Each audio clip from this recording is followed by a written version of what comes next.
Ya Allah. Terus bagaimana hubungan dengan anak saya yang sekolah di pesantren, Pak? Ini mau nanya sudah bersuci atau berwudu, Terima kasih, kemudian Bapak. bersentuhan dengan suami, Bismillah. wudunya batal. Assalamualaikum warahmatullahi wabarakatuh. Alhamdulillah dan katsiran thayyiban mubarakan fi kama yuhibbu rabbuna wa yarda.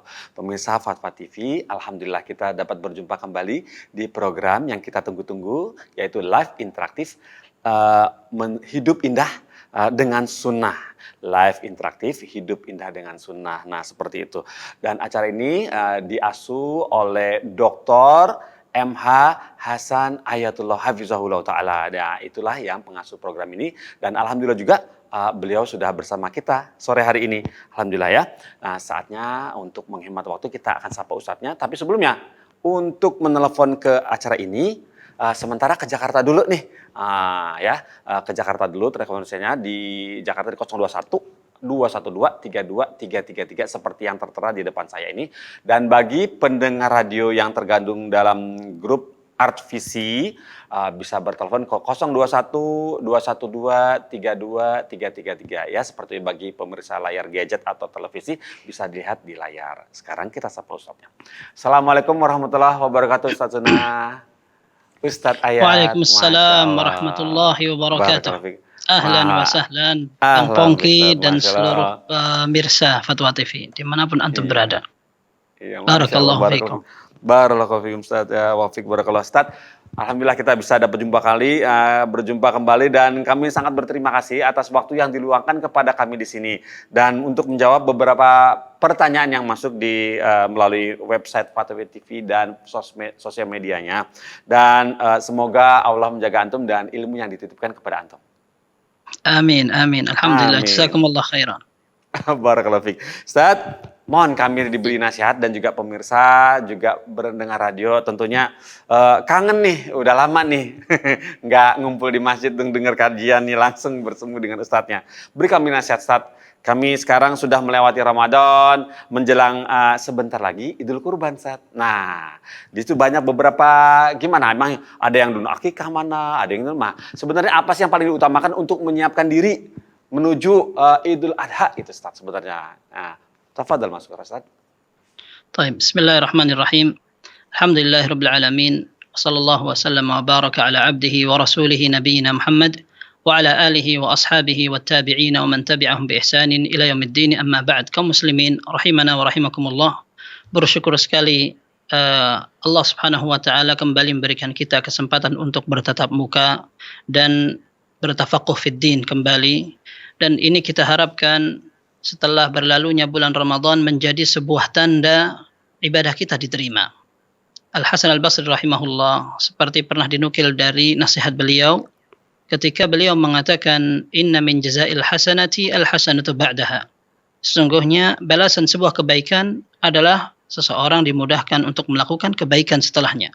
Wa min 'uqubatis sayyi'ati as-sayyi'atu ba'daha. Dan di antara hukuman ataupun balasan seseorang ketika melakukan tindak kemaksiatan, orang itu akan dijerat dengan kemaksiatan berikutnya. Fa'idha qabilallahu minal abdi waffaqahu ila ta'ati wa sarafahu 'anil ma'siyah. Apabila Allah Subhanahu wa taala menerima ibadah seseorang, maka Allah akan bimbing dia untuk selalu melaksanakan ketaatan dan memalingkannya dari perbuatan maksiat.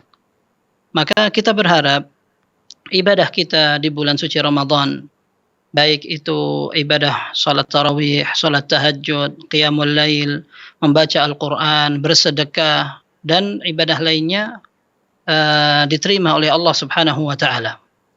Bahkan saya kira wallahu a'lam ibadah yang paling utama adalah berusaha untuk memelihara ibadah yang sudah kita kerjakan. Jangan sampai ibadah itu surut bahkan sirna. Nah, jadi istiqomah itu penting sekali. Memang nanti kita akan menghadapi musim-musim lainnya. Termasuk diantaranya adalah 10 hari pertama di bulan Dzulhijjah. Kemudian ibadah yang paling agung adalah menyembelih hewan kurban. Dan nanti ada pembahasan para ulama tentang mana yang lebih afdal.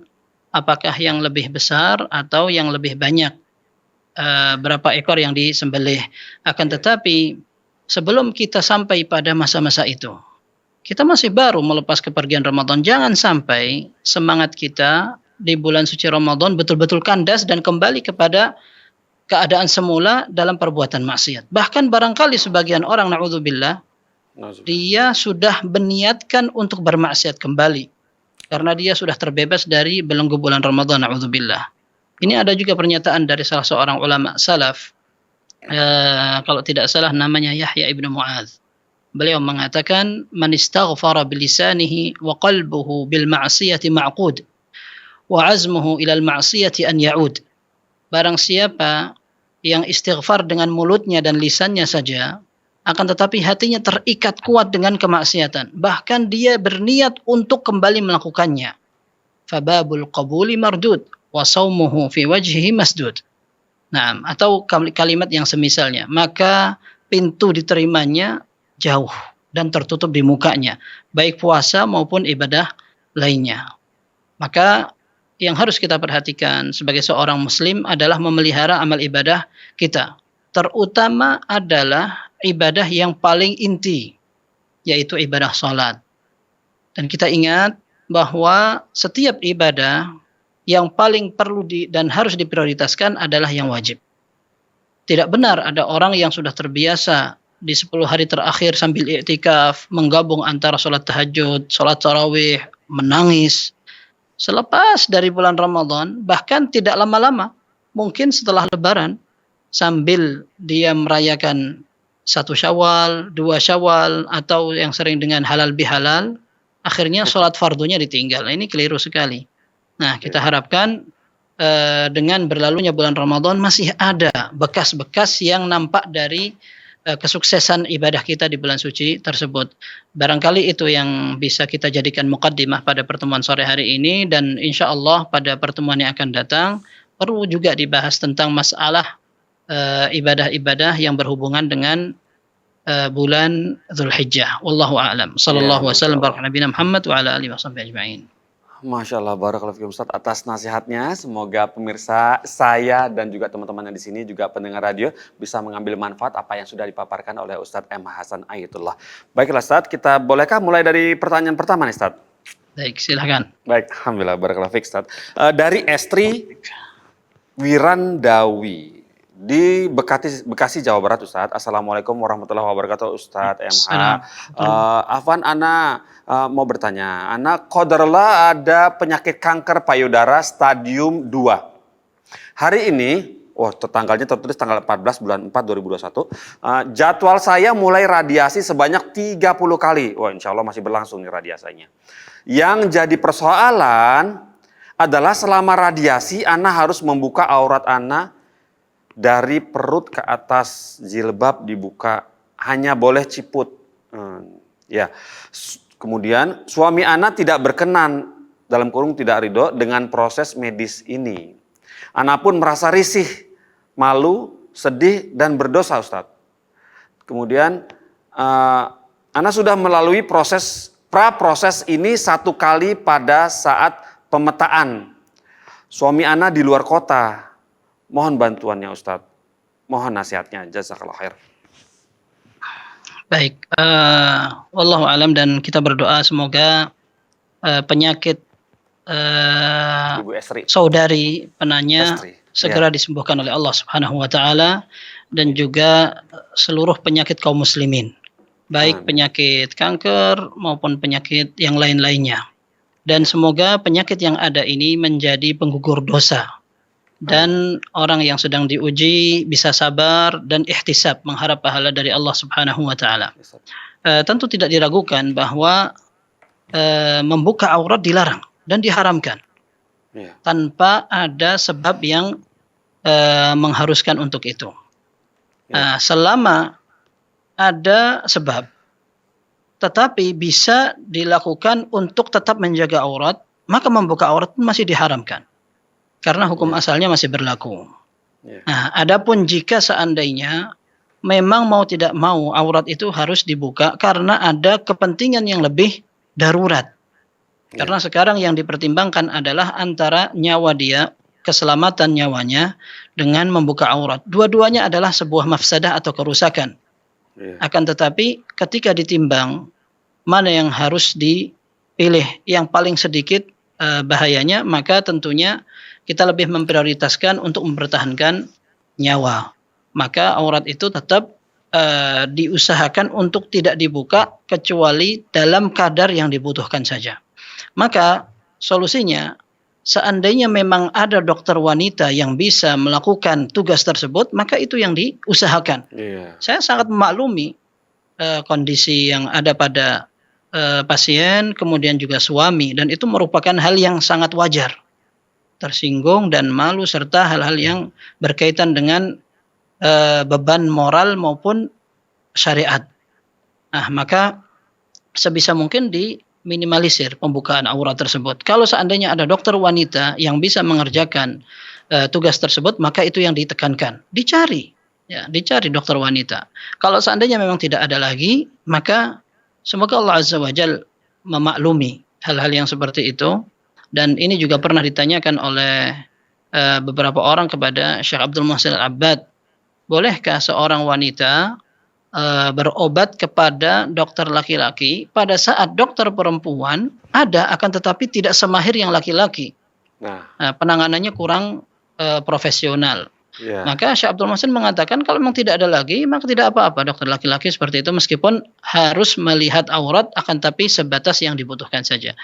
Itu barangkali solusinya. Sebisa mungkin dicari dokter perempuan, kemudian kalau memang tidak bisa lagi, baru itu yang menjadi pilihan terakhir dalam kondisi darurat. Wallahu a'lam, dan semoga segera teratasi dan semoga segera Allah angkat penyakit itu. Wallahu a'lam. Masya Allah, barakallahu fikum Ustaz atas jawabannya. Semoga Ibu Estri tadi bisa paham apa yang sudah disampaikan oleh Ustadz Ayatullah ya. Baiklah, pertanyaan berikutnya Ustadz ini dari Ibu Fatonah sepertinya ya. Ibu Fatonah di Kepulauan Bangka Belitung, Pangkal Pinang, Indonesia. Assalamualaikum warahmatullahi wabarakatuh Ustadz. Izin bertanya, mana yang lebih afdol ketika tahiyat, jari digerakkan atau jari diam saja? Dan apa dalil tentang hal tersebut? Jazakumullah khairan. Ya, hadis ini ada riwayatnya dari Rasulullah SAW meskipun tidak sahih 100%. Artinya memang dalam sanadnya diperbincangkan. Akan tapi wallahu a'lam, dengan beberapa keterangan dari para ulama dan jalan periwayatan itu, hadis itu merupakan hadis yang bisa diamalkan. Yaitu hadis dari sahabat Wa'il bin Hujr radhiyallahu anhu. Beliau melihat Rasulullah SAW ketika tahiyat, beliau melihat tangan Rasulullah SAW digerak-gerakkan. Wa yuharrikuha yad'u biha. Rasulullah SAW menggerakkan jarinya, kemudian berdoa pada saat menggerakkan jari tersebut. Nah, sehingga adapun dalil yang menunjukkan bahwa Rasulullah SAW menunjukkan tangan telunjuk atau jari telunjuk pada saat dia tahiyat, maka ini sudah sahih, ma'ruf sekali, masyhur sekali. Rasulullah SAW ketika sujud, ketika duduk tasyahud, beliau membuka atau mengangkat jari telunjuknya, kemudian beliau melihatkan pandangannya pada jari telunjuknya. Ini riwayat Abi Dawud rahimahullah dan sanadnya sahih.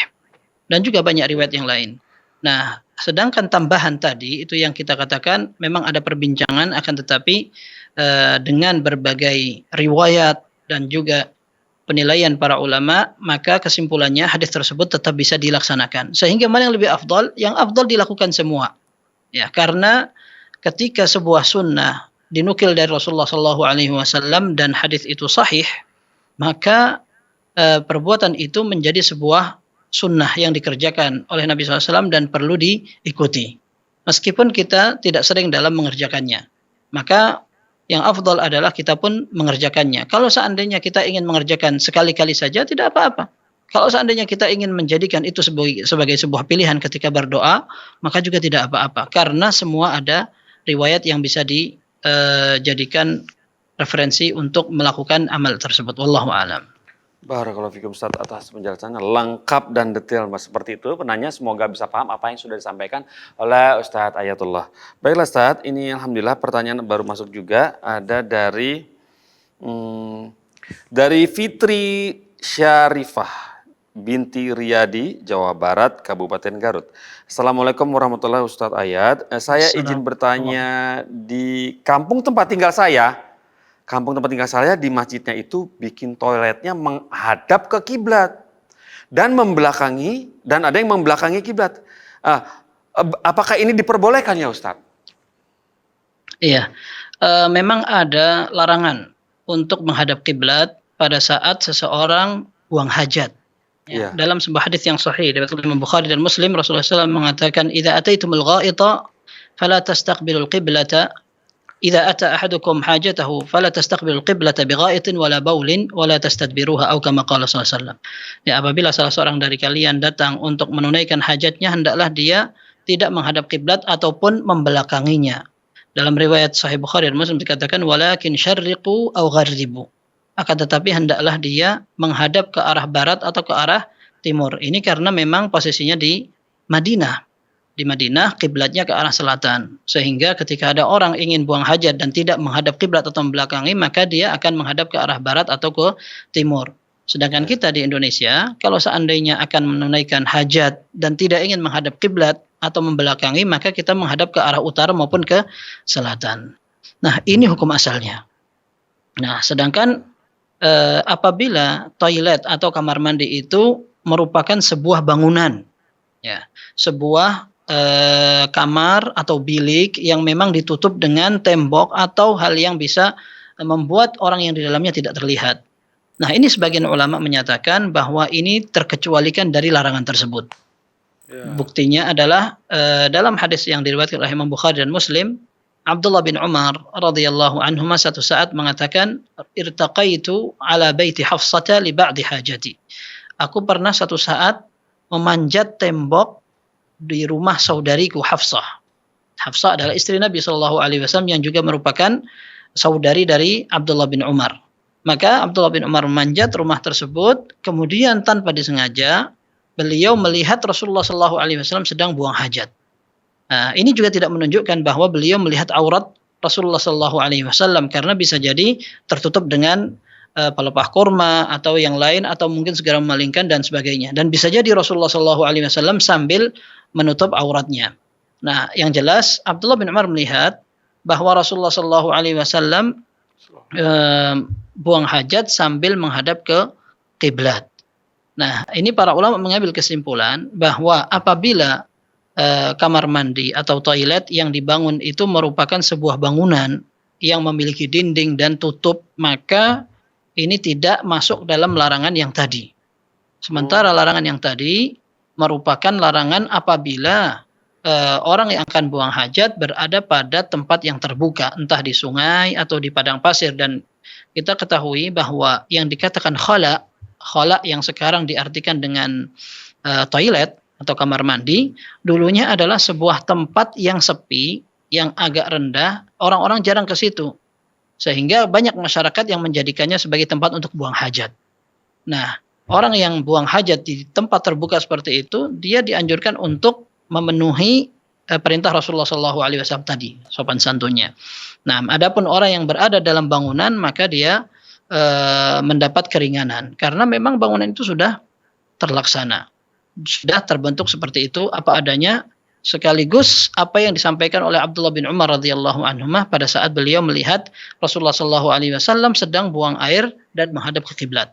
Akan tetapi sekalipun demikian, seandainya ada orang yang ingin tetap berhati-hati, entah ketika dia akan membangun kamar mandi atau toilet, atau ketika toilet itu sudah terlanjur dibangun, kemudian dia ingin buang hajat di dalamnya, maka tidak masalah seorang tetap berhati-hati untuk tidak menghadap kiblat atau membelakangi.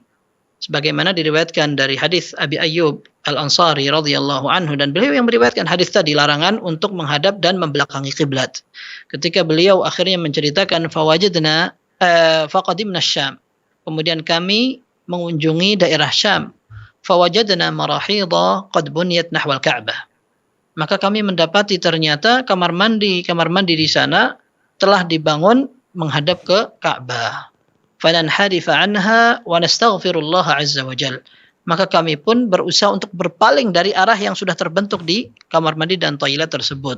Dan kami juga meminta istighfar kepada Allah Subhanahu wa taala, meminta ampun dari Allah Subhanahu wa taala. Ini para ulama mengatakan bahwa ini adalah kedisiplinan maupun kehati-hatian dari Abu Ayyub Al-Ansari. Sekalipun beliau berada di dalam hawanit atau orang bilang sekarang bilik termenung atau kamar mandi atau toilet untuk tempat buang hajat ya. Beliau tetap hati-hati untuk tidak menghadap ke kiblat seperti itu. Nah, ini lebih afdal insyaallah wallahu alam.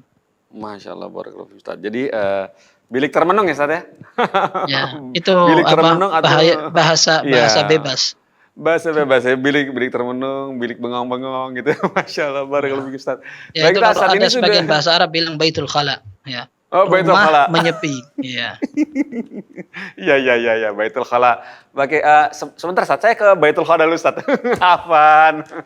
Ustaz, ada penelpon, boleh masuk kita sapa Ustaz ya? Ya, silakan. Nah. Baiklah. Assalamualaikum Fatwa TV. Waalaikumsalam warahmatullahi wabarakatuh. Barakallahu fikum. Ibu Rosmini di Pacitan ya? Iya, betul. Silakan Bu Rosmini. Iya. Assalamualaikum warahmatullahi wabarakatuh, Ustaz. Waalaikumsalam warahmatullahi wabarakatuh. Kami ingin tanya tentang hadis yang menjelaskan itu ada dua hadis yang berbeda dan sebaiknya itu diamalkan. Yang pertama, Bilal pernah ditanya oleh Rasulullah, amalan apa yang kamu amalkan kok saya mendengar terumpahmu di surga mendahului saya. Itu katanya bisa diamalkan meskipun Nabi tidak mengamalkan. Terus yang kedua, ketika sudah sehabis sholat subuh atau sehabis sholat ngasar itu tidak ada sholat lagi. Terus ketika habis wudhu itu kan ada hadisnya yang menjelaskan supaya kita sholat 2 rakaat syukur wudhu. Padahal itu waktunya habis subuh. Umpamanya kita mau zikir pagi sudah batal. Itu kan wudhu. Terus itu bagaimana? Sholat syukur wudhu atau bagaimana? Itu kan habis subuh tidak ada sholat. Terima kasih jawabannya. Jazakumullah khairan. Assalamualaikum warahmatullahi wabarakatuh. Waalaikumsalam warahmatullahi wabarakatuh. Terima kasih Bu Iya, Bu. Rosmini atas teleponnya ke Fatwa TV. Ya. Pada Ustaz. Baik. Iya, memang dua hadis itu sama-sama sahih. Hadis yang pertama diriwayatkan oleh Imam Ahmad, Abu Dawud, Tirmidzi dan Ibnu Majah bahwa satu saat Rasulullah SAW bertemu dengan Bilal. Kemudian beliau bercerita, aku tadi malam masuk ke surga melihat ada sebuah qasr, murabba, satu istana yang bentuknya kotak, kemudian indah sekali. Ditanya ini punya siapa? Ini punya orang Arab. Saya orang Arab. Ini punya siapa? Ini orang Quraisy. Itu saya juga orang Quraisy kata Rasulullah SAW. Ini punya siapa? Ini termasuk salah satu umat Muhammad yang punya ini. Kata Rasulullah SAW, saya Muhammad. Ini punya siapa? Ternyata diberitahu itu adalah punya Umar bin Khattab radhiyallahu anhu. Kemudian Rasulullah SAW bertanya kepada Bilal, hai Bilal, aku tadi malam juga mendengar derap langkah sandalmu di surga. Apa yang membuat engkau masuk ke surga?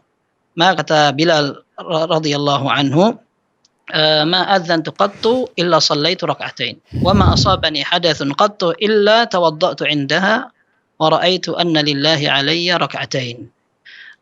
Aku tidak pernah azan kecuali aku akan segera ikuti dengan salat 2 rakaat. Kemudian aku tidaklah ditimpa hadas atau batal wuduku kecuali aku akan segera berwudu. Setelah itu aku memandang bahwa setiap aku berwudu, aku ingin melaksanakan sholat 2 rakaat. Maka kata Rasulullah SAW, bihima, oh ternyata dengan 2 amal itu kamu akan masuk surga dengan cepat. Seperti itu. Dan hadis ini juga disebutkan sebagai sebuah sunnah atau ajaran Nabi SAW. Karena ajaran Nabi bisa merupakan ucapan Nabi SAW, bisa merupakan perbuatan beliau, bisa juga merupakan takrir atau pembenaran. Apa yang dilakukan oleh seorang sahabat, kemudian oleh Rasulullah SAW diketahui dan dibenarkan. Ini merupakan juga sebuah sunnah yang bisa diikuti.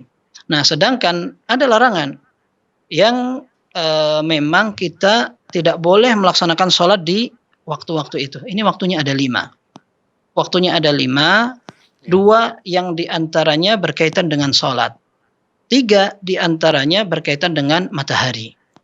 Adapun yang dua adalah habis sholat subuh dan sholat asar. La salata ba'da subhi hatta tatlu'a syams wa la salata ba'da al-'asri hatta taghrib syams. Tidak boleh, ini hadis Abu Sa'id dan dalam riwayat Bukhari dan Muslim, Rasulullah SAW mengatakan tidak boleh seorang melaksanakan sholat setelah sholat subuh sampai terbit matahari. Dan tidak boleh seorang melaksanakan sholat setelah dia melaksanakan sholat asar sampai terbenam matahari. Nah, adapun ada orang yang belum sholat, sekalipun waktunya sudah telat, maka dia tetap belum berlaku larangan itu. Seperti orang yang baru datang dari perjalanan atau baru keluar dari ruang operasi, sementara waktu sholat asar sudah lewat, ini sudah 4:30 sore, misalkan belum sholat asar. Maka larangan untuk sholat itu belum berlaku, karena hubungannya dengan sholat dia belum sholat asar. Nah, kemudian larangan yang 3 hal lainnya adalah berkaitan dengan matahari ketika terbit. Ketika matahari di atas kepala pas, kemudian ketika matahari terbenam. Nah, para ulama mengatakan bahwa 5 larangan ini yang paling kuat adalah yang berkaitan dengan matahari. Ya, karena Rasulullah SAW melarang bahkan untuk menguburkan mayit pun seperti itu. 3 sa'atin kana Rasulullah SAW yanhana an nusalliya fihinna wa an naqbura fihinna mautana. Ada 3 waktu, kata salah seorang sahabat namanya Uqbah bin Abi Amir kalau nggak salah, riwayat Muslim, Rasulullah SAW melarang kami untuk melaksanakan sholat dan menguburkan jenazah ketika terbit matahari, hina tatlu'us syamsu hatta tartafi, ketika terbit matahari sampai meninggi, dan itu adalah awal waktu sholat duha yang biasa kita gunakan untuk sholat istisqa dan juga sholat hari raya. Kemudian wahina yaqumu qa'imudz zahirati hatta tazul, ketika matahari betul-betul tepat di atas kepala kita sampai tergelincir masuk waktu sholat zuhur. Kemudian hina tadayyaf ay tamilu lil ghurub, ketika matahari itu sudah akan terbenam dan betul-betul terbenam sampai setelah itu masuk waktu maghrib. Nah, para ulama mengatakan bahwa yang berkaitan dengan matahari ini lebih kuat, sehingga diusahakan kita betul-betul tidak melaksanakan sholat sunnah di waktu-waktu larangan itu. Adapun secara umum waktu larangan, bolehkah kita melaksanakan sholat sunnah? Para ulama membandingkan atau mempertimbangkan antara keumuman hadis pertama dan keumuman hadis yang kedua. Mana yang lebih kuat untuk diamalkan? Nah, para ulama menyebutkan akhirnya pada kesimpulan bahwa sholat yang memiliki sebab itu dibolehkan untuk dilaksanakan pada waktu-waktu larangan. Kenapa demikian? Karena pada waktu kita dilarang untuk melaksanakan sholat itu, ternyata ada pengecualiannya sendiri. Kita tidak sedang berbicara tentang hadis lain yang berkaitan dengan perintah untuk sholat syukrul wudu, perintah untuk melaksanakan tahiyatul masjid, perintah untuk melaksanakan sholat jenazah dan lain sebagainya. Kita masih membahas pada larangan sholat. Larangan sholat subuh, larangan sholat sunnah setelah sholat subuh, ini ternyata dikecualikan pada satu hal. Ketika seorang datang ke masjid, belum melaksanakan sholat sunnah qobliyah atau sebelum subuh, tapi ternyata qomat untuk melaksanakan sholat fardu subuh sudah dikerjakan atau dikumandangkan, maka dia dianjurkan untuk melaksanakan sholat fardu atau sholat subuhnya. Taib, sekarang bagaimana dengan 2 rakaat sebelum melaksanakan sholat subuh itu? Nah, dia boleh mengqadha setelah sholat subuh, padahal waktu itu adalah waktu larangan. Nah, Syekh Utsaimin rahimahullah mengatakan bahwa dengan demikian ketika kita melihat larangan pada yang berhubungan dengan sholat itu, ternyata Rasulullah SAW pun pernah mengizinkan seorang sahabat untuk melaksanakan qadha atau mengganti sholat sunnah qobliyah yang dilakukan sebelum subuh untuk dilakukan setelah sholat subuh karena ketinggalan pada waktu asalnya. Nah, dengan demikian ketika ada sholat sunnah lainnya yang memiliki perintah khusus, maka dia bisa lebih kuat daripada larangan untuk sholat sunnah. Contohnya yang kita sebutkan tadi, seperti sholat tahiyatul masjid. Rasulullah SAW dalam hadis yang sahih mengatakan, "Idza dakhala ahadukum masjid fala yajlis hatta yusalli raka'atain." Apabila salah seorang dari antara kalian masuk masjid, maka hendaklah dia tidak duduk sampai dia melaksanakan sholat tahiyatul masjid. Bahkan dalam sebuah riwayat Rasulullah SAW sedang khutbah, ada seorang sahabat datang terlambat, kemudian oleh Rasulullah SAW diperintahkan untuk bangun lagi karena dia langsung duduk. Tanya, "Ai fulan, raka'atain, kamu sudah sholat 2 rakaat belum?" "Belum," katanya. "Qum fasholli raka'atain." Bangun, sholat 2 rakaat. Ini menunjukkan bahwa penekanan untuk melaksanakan sholat tahiyatul masjid kuat.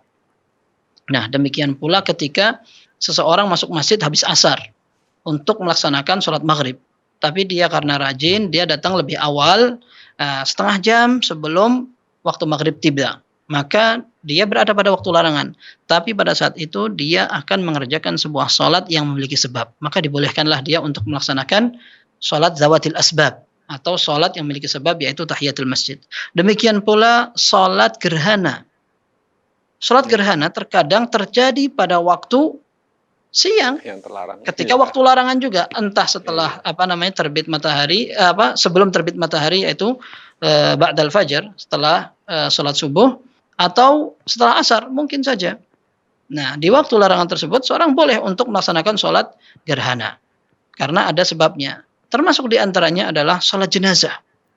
Ketika kita melaksanakan sholat fardu asar, kemudian ada jenazah yang akan dikuburkan habis asar, maka jenazah itu tidak mungkin kita suruh nunggu sampai ba'dal maghrib. Karena memang ada perintah lainnya yang dianjurkan untuk menyegerakan pemakaman jenazah. Rasulullah SAW mengatakan asri'u bil janazah. Hendaklah kalian cepat pengurusan jenazah, segera dimakamkan. Fa in taku salihatan fa khairun tuqaddimunaha ilaihi wa in taku ghaira dzalik fa syarrun tad'unahu 'an riqabikum. Kalau seandainya jenazah itu saleh, kalian mensegerakan kesolehan itu untuk berbuah kebaikan yang dia dapatkan di kuburan. Kalau seandainya dia ternyata jelek, tidak mendapat kebaikan atau orangnya bukan orang baik, maka kalian cepat-cepat berlepas dari keburukan jenazah itu. Yang jelas, sholat jenazah menjadi sebuah sholat yang zawatil asbab, memiliki sebab. Jenazahnya ada. Maka kita boleh untuk melaksanakan sholat jenazah setelah asar. Demikian pula setelah sholat subuh. Seperti itu. Nah, akan tetapi, seperti yang saya ucapkan sebelumnya, ketika waktu larangan itu berkaitan dengan matahari, maka waktu itu adalah waktu yang sangat sebentar. Kalau seandainya kita tunggu pun tidak masalah. Seperti contohnya, kita akan melaksanakan sholat tahiyatul masjid. Kita masuk sekitar 10 menit sebelum adzan zuhur. Nah, ini waktu pada saat matahari tepat di atas kepala. Kita tunggu saja, tidak apa-apa. Kita berdiri, kemudian sampai masuk waktu waktu zuhur, sang muadzin melantunkan adzannya, baru kita melaksanakan sholat sunnah. Itu tidak memakan waktu yang lama kita berdiri. Demikian pula ketika kita datang 10 menit sebelum adzan maghrib. Nah, kita tunggu saja. Kita tunggu, kalaupun seandainya berdiri itu susah, maka sambil duduk pun tidak masalah. Syekh Abdul Muhsin Al-Abbad pernah ditanya tentang orang yang masuk masjid sebelum sholat maghrib, kemudian dia duduk. Mestinya kan dia sholat 2 rakaat dulu. Maka kata beliau, tidak perlu diingkari orang yang duduk, dan tidak perlu diingkari pula orang yang melaksanakan sholat sunnah, karena dua-duanya memiliki landasan seperti itu. Jadi intinya dalam mengkompromikan dua hadis yang seolah-olah kontradiksi padahal tidak, seperti itu caranya. Sholat yang memiliki sebab dibolehkan untuk dilaksanakan pada waktu-waktu larangan.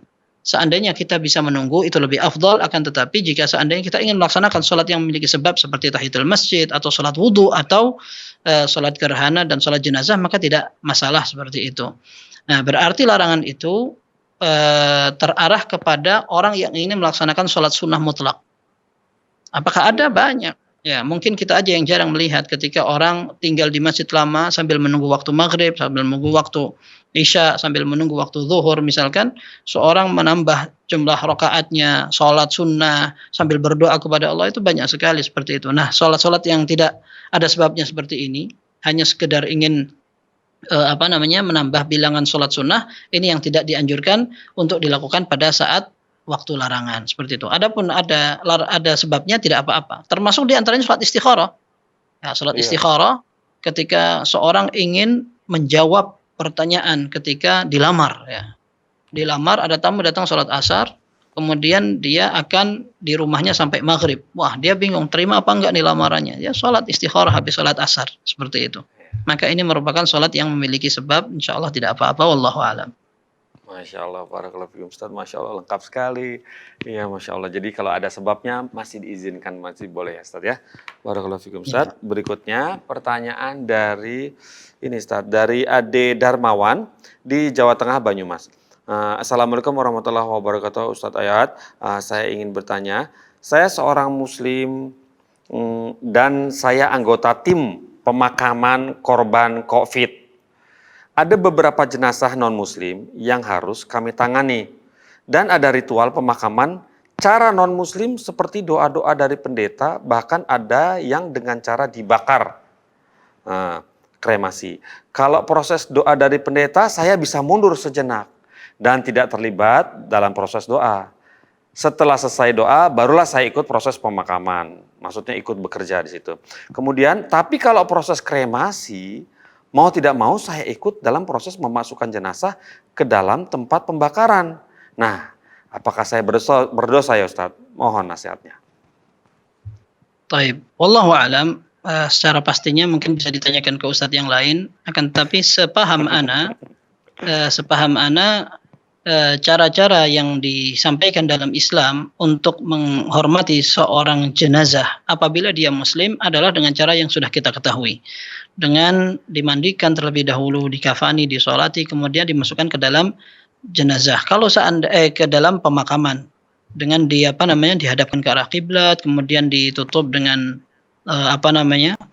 tanah, kemudian didoakan agar Allah Azza wa Jalla memberikan dia kekuatan dalam memberikan jawaban pada pertanyaan malaikat. Kalau seandainya jenazahnya tidak Muslim, tentu beberapa ritual yang dilakukan kepada jenazah Muslim tidak perlu dilakukan. Seandainya dimasukkan ke dalam tanah dengan pemakaman yang biasa, maka tidak masalah seperti itu. Termasuk diantaranya adalah proses atau disiplin kesehatan yang dilakukan oleh tim-tim kesehatan pada negara kita maupun negara lain, tidak masalah dengan menggunakan peti dimasukkan demikian.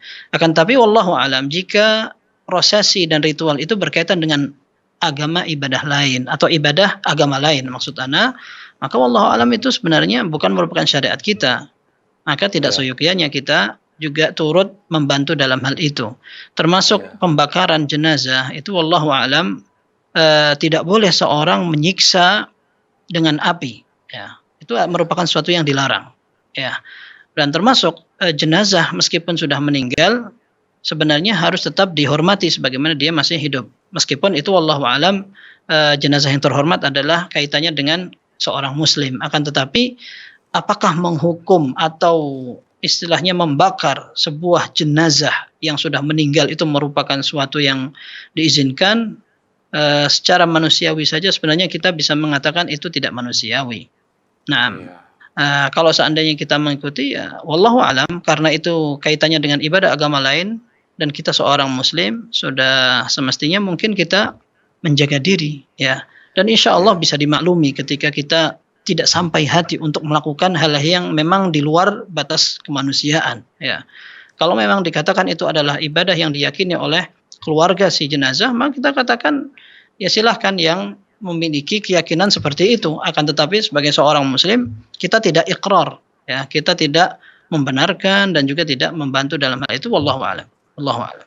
Masya Allah. Barakallahu fikum Ustaz atas nasihatnya. Semoga yang bertanya bisa paham lah ya, bisa menarik kesimpulan dan kemudian bisa diamalkan apa yang sudah disarankan Ustadz Ayatullah. Baiklah Ustadz, ini pertanyaan berikutnya dari Reni Sidoarjo, Jawa Timur. Assalamualaikum Ustadz Ayatullah. Saya mau bertanya, bagaimana hukumnya jika setelah berwudu lalu memakai make up waterproof dan di bawah sholat? Dalam kurung yang ana sudah ketahui untuk syarat sahnya wudhu tidak boleh memakai make up waterproof karena menghalangi masuknya air wudhu ke dalam kulit. Mohon penjelasannya ya Ustadz. Barakallahu fikum. Ya, menggunakan make up kalau seandainya dilakukan setelah berwudhu maka tidak masalah, ya, tidak masalah. Akan tapi yang menjadi masalah adalah ketika dia menggunakan make up itu sebelum berwudhu sehingga bisa menghalangi nyampainya air wudhu ke kulit yang harusnya dibasuh dengan air wudhu. Jika seandainya dipakainya setelah, ya tidak masalah. Akan tetapi jika seandainya make up itu bertahan sampai waktu sholat berikutnya, sehingga ketika akan melaksanakan sholat dan harus berwudhu, make up itu menghalangi, maka yang seperti itu memang perlu dihindarkan. Ini mirip hukumnya dengan cat atau tip X atau benda-benda lain yang memiliki hajm atau bentuk ketebalan yang bisa menempel pada anggota badan, anggota wudhu, sehingga menghalangi air wudhu untuk sampai kepada kulit yang harusnya dibasuh dengan air wudhu. Itu yang dilarang. Memang itu dilarang. Ya. Bahkan ada sebuah kisah tentang kehati-hatian Syekh Muhammad bin Shalih Al-Utsaimin rahimahullah. Beliau satu saat sholat, kemudian ini sudah beberapa saat, kemudian satu orang muridnya mengatakan, Syekh, itu kayak ada cat yang ada di bagian siku atau bagian kaki begitu. Nah, itu merupakan anggota wudhu. Maka Syekh kaget. Kemudian beliau mengatakan, saya tidak tahu ternyata ada ini. Akhirnya beliau menghilangkan cat itu, kemudian beliau mengingat-ingat kapan terakhir saya berhubungan dengan cat. Oh, hari itu ketika saya membenari atau mewarnai segala macam, akhirnya beliau ganti semua sholat fardu dan sholat sunnahnya. Nah, meskipun wallahu alam mengganti sholat sunnah tidak harus, ya. Yang penting adalah sholat fardunya. Nah, itu pun wallahu alam kalau seandainya ada perbedaan pendapat di antara para ulama, jika seandainya ketahuannya sudah jauh-jauh hari dan tidak diketahui, atau diketahui tapi sudah banyak sekali sholat yang ditinggalkan, atau sholatnya sambil dengan cara wudhu yang tidak sampai ke anggota wudhu airnya gitu, seperti itu. Akan tetapi itu merupakan disiplin yang diterapkan oleh Syekh Muhammad bin Shalih Al-Utsaimin ketika beliau melihat ada bekas cat yang ada pada anggota wudhunya. Jadi wallahu alam, kesimpulannya jika seandainya menggunakan make up itu memang setelah melaksanakan wudhu tidak masalah insyaallah. Seperti itu, wallahu alam. Baiklah, Masya Allah, barakallahu fikum Ustaz. Ya, itu dia ya jawabannya. Semoga yang bertanya bisa paham apa yang sudah disampaikan Ustaz Hayat. Berikutnya Ustaz, pertanyaan dari Yuri. Wah, ini mirip Ustaz. Dari Yuri, Kalimantan Timur, tapi ini di Kabupaten Pasir, Indonesia. Assalamualaikum Ustaz Hayat. Saya ingin bertanya, ada beberapa pertanyaan ini.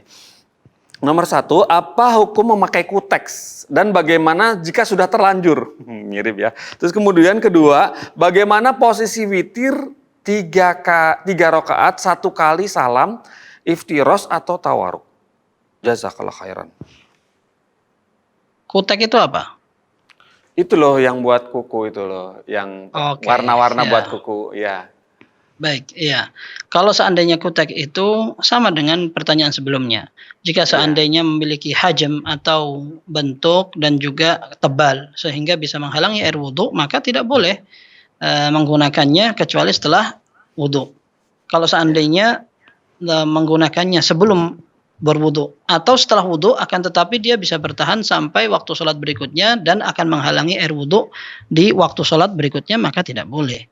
Jadi dia pakai kemudian nanti dihilangkan ketika akan melaksanakan sholat atau berwudhu, seperti itu. Itu dihilangkan.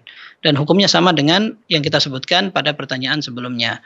Adapun yang kedua tentang sholat witir.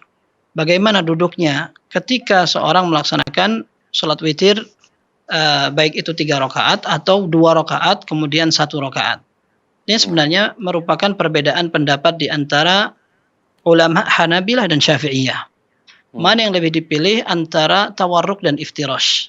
Tawarruk itu artinya adalah duduk yang biasa kita lihat pada jamaah sholat di tasyahud akhir. Itu namanya tawarruk. Jadi duduknya di atas pantat, kemudian kaki kiri diselobongkan gitu, kemudian kaki kanan berdiri. Ya.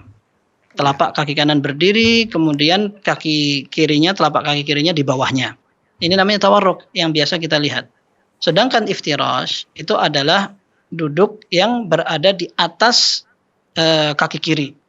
Kaki kanan berdiri, tapi kaki kiri kita jadikan sebagai tempat duduk, seperti itu. Yang biasa dilakukan oleh jamaah orang-orang kita di tasyahud awal.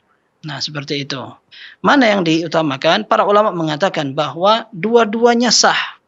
Dua-duanya pun mendapatkan pahala dan dua-duanya boleh. Akan tetapi pembahasannya adalah mana yang lebih afdol untuk orang yang akan melaksanakan sholat yang rakaatnya cuma 2 atau cuma 1 atau 3, akan tetapi tidak ada tasyahud awalnya. Nah, Dalam mazhab Syafi'i, mereka punya kaidah. Setiap tasyahud yang dilakukan di akhir sholat, maka yang dipraktekkan adalah tawarruk. Tawarruk seperti yang kita lihat di Indonesia, para jamaah kaum muslimin menggunakan tasyahud yang model duduknya seperti itu. Nah, itu namanya tawarruk, dan itu adalah merupakan pilihan Syafi'iyah. Hanabilah mengatakan, mereka punya kaidah Hambali, mazhab Hambali, bahwa setiap sholat yang rokaatnya cuma 2, entah itu tasyahud di akhir atau tasyahud awal, pokoknya kalau rokaatnya cuma 2, maka duduknya iftirash, seperti orang tasyahud awal. Nah, dasarnya sebenarnya adalah satu hadis yang diriwayatkan oleh Imam Bukhari dari sahabat Abu Humaid As-Sa'idi radhiyallahu anhu, bahwa Rasulullah sallallahu alaihi wasallam salatnya seperti ini. Jadi ada beberapa sahabat sedang berbincang tentang bagaimana tata cara salat Rasulullah SAW, maka Abu Humaid mengatakan, ana ahfadzukum li salati Rasulullah SAW. Aku paling hafal di antara kalian tentang salat Rasulullah sallallahu alaihi wasallam. Kemudian diajari di situ, ra'aituhu idza kabbara rafa'a yadayhi hatta yuhadhiya bihima ra'aituhu idza kabbara rafa'a yadayhi hadwa mankibaihi. Aku melihat Rasulullah sallallahu alaihi wasallam apabila takbiratul ihram, beliau akan mengangkat kedua telapak tangannya sampai sejajar dengan pundaknya. Kemudian disebutkan di situ kalau ruku beliau akan meletakkan tangannya di lututnya dan sebagainya. Nah, pada saat membicarakan tentang tasyahud, fa idza jalasa fi rak'ataini jalasa ala rijlihil yusra wa nasaba al-yumna. Apabila beliau duduk pada saat sampai di 2 rakaat, maka beliau akan duduk di atas kaki kirinya dan memberdirikan kaki kanannya. Ini namanya iftirash yang sering kita lihat. Nah, fa idza jalasa fi rak'atil akhirah qaddama rijlahul yusra wa nasaba al-ukhra wa qa'ada ala maq'adatihi. Apabila beliau sampai pada rakaat terakhir, maka beliau akan agak memajukan sedikit kaki kirinya. Memajukan kaki kirinya sedikit sehingga berada di bawah kaki kanan. Kemudian kaki kanan seperti biasa diberdirikan. Kemudian duduknya di atas bagian belakang, yaitu pantat. Nah, di situ dikatakan bahwa tawarruk merupakan ciri duduk Rasulullah SAW apabila di rakaat terakhir. Ini yang diambil kesimpulan oleh Asy-Syafi'iyah. Kemudian diambil kesimpulan oleh Al-Hanabilah bahwa setiap salat yang berada 2 rakaat saja, maka duduknya adalah iftirash. Ada hadis lain yang menunjukkan seperti itu juga, akan tetapi yang lebih jelas dan tegas adalah hadis ini. Nah, wallahu alam, dua-duanya sama-sama benar. Mau dipraktekkan iftirash silahkan, mau menggunakan duduk tawarruk juga boleh, karena sebenarnya muaranya satu. Muaranya atau dalilnya, referensinya sama, hanya berbeda pandang dalam memahami hadis itu. Wallahu alam, itu yang anda pahami dari perbedaan 2 mazhab ini. Sedangkan mazhab Hanafiyah tidak seperti itu, mazhab Malikiyah tidak seperti itu. Malikiyah mengatakan tawarruk semua duduk dalam salat tawarruk semua. Ya, tawarruk itu artinya seperti tasyahud akhir, yaitu Malikiyah. Kemudian Hanafiyah mengatakan semua duduk dalam salat itu iftirash semua. Ya, meskipun mau salat zuhur, salat asar, salat isya, salat maghrib, tahiyat akhirnya tetap iftirash seperti tahiyat awal, seperti tasyahud awal, seperti itu. Kecuali perempuan, kata mereka. Kata Hanafiyah, kalau perempuan duduknya biar kelihatan tenang, seperti tawarruk, seperti itu. Yang jelas, nah ini perbedaan antara Hanabilah dan Syafi'iyah yang memilih apakah tawarruk atau iftirash. Dua-duanya benar, tidak masalah, tidak perlu dijadikan kebingungan maupun saling menyalahkan, bahkan sebagai tanda oh ini ikut sunnah, oh ini sudah ngaji atau tidak. Dan ini sempat menjadi warna dari beberapa pemula dalam belajar ketika mereka menilai kalau ada orang yang sholat aja 2 rakaat kemudian iftirash, berarti orangnya sudah ngaji. Kalau ternyata dia duduknya tawarruk, berarti orangnya belum ngaji. Ini keliru, ini penilaian yang terlalu tergesa-gesa atau masih terlalu prematur, seperti itu. Wallahu alam. Yang jelas itu perbedaan pandang dalam menyimpulkan sebuah dalil. Masalahnya insya Allah ringan, dan dipilih yang mana tidak apa-apa. Wallahu alam.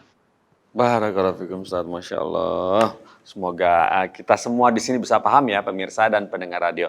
Jangan lupa pendengar radio, teleponnya ke 021 212 32333. Berikutnya Ustaz, ini pertanyaan dari Febria Setiawati di Jawa Barat, Bekasi. Oh, sudah ada telepon masuk. Coba kita dahulukan teleponnya. Assalamualaikum Fatwa TV. Ya, assalamualaikum. Assalamualaikum, Fatwa TV. Waalaikumsalam. Ya, dari Bapak siapa di mana? Waalaikumsalam.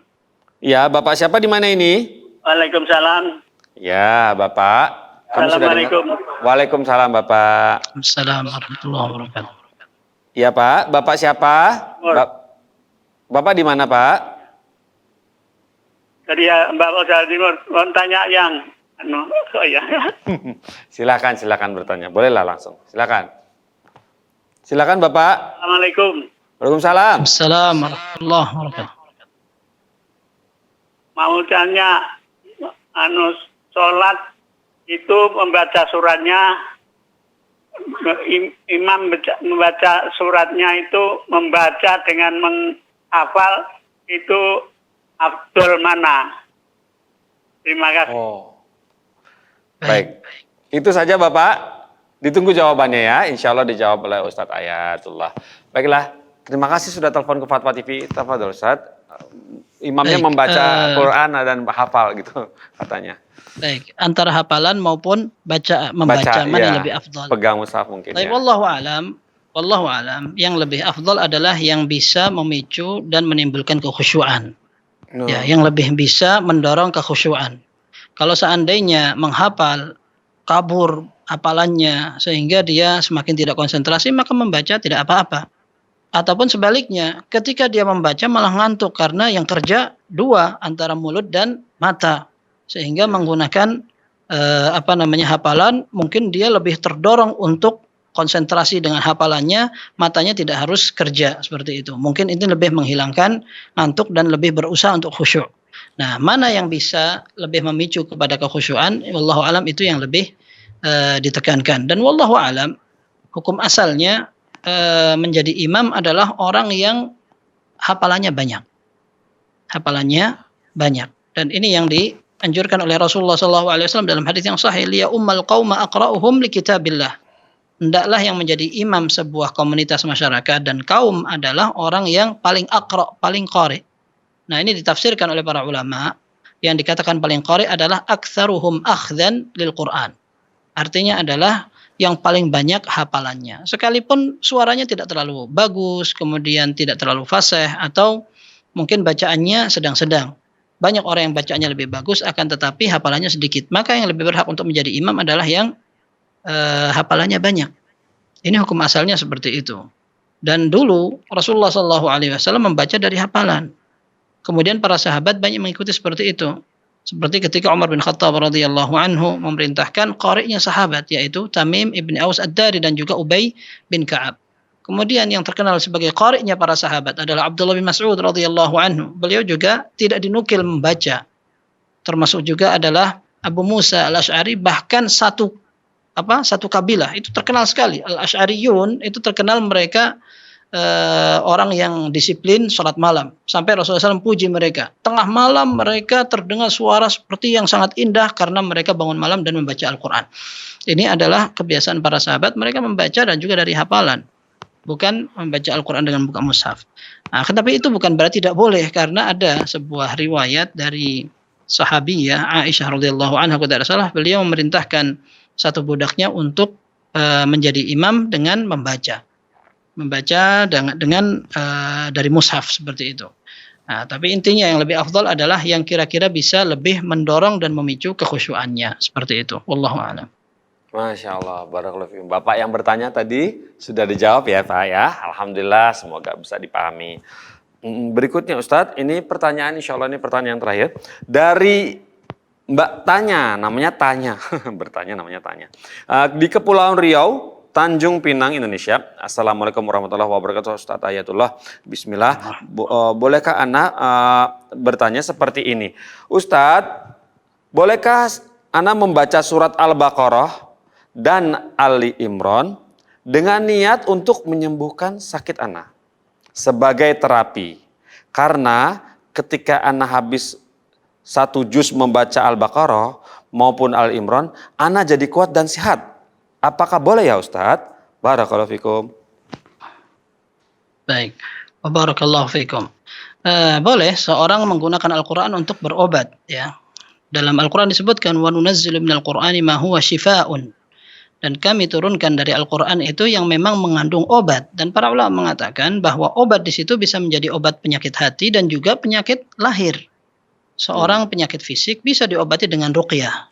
Ruqyah itu juga tidak bisa dipahami sekedar orang yang kerasukan jin, akan tetapi sakit lain pun bisa seperti itu diruqyah dengan surat apapun, tidak harus dengan surat Al-Baqarah, Ali Imran. Dan itu juga boleh seorang membaca surat Al-Baqarah dan Ali Imran, boleh membaca ayat kursi, 2 ayat terakhir dari surat Al-Baqarah, membaca Al-Ikhlas, Al-Falaq, An-Nas, kemudian membaca As-Saffat dan lain-lainnya. Seorang boleh membaca apapun.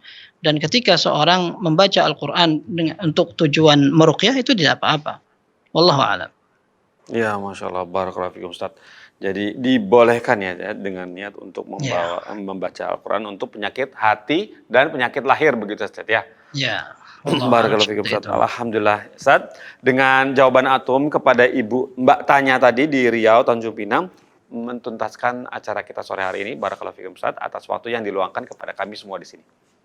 Wa barakallahu fikum wa jazakumullah khairan, dan juga semua pemirsa Fatwa TV.